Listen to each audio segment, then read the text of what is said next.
যখন আপনাকে কেউ ছেড়ে চলে যাবে তাকে সুন্দরভাবে সালাম দিয়ে বিদায় দিবেন আর বলবেন একটা কথা, তুমি যদি আমাকে পছন্দ না করো, তুমি যদি আমার সঙ্গে থাকতে না চাও, আমিও তোমার সঙ্গে থাকতে রাজি নই। এর কারণ যে থাকতে চায় সে থাকার কারণ খুঁজে বের করে, আর যে যেতে চায় সে যাওয়ার জন্য হাজারটা কারণ খুঁজে বের করে।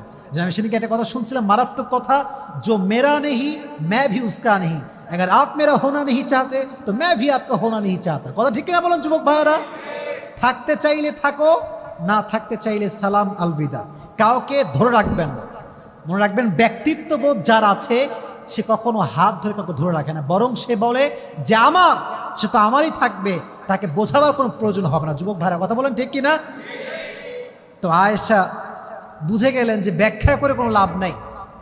আল্লাহ যদি আমাকে সঠিক জানে, দুনিয়ার কে কি ভাবলো আই ডোন্ট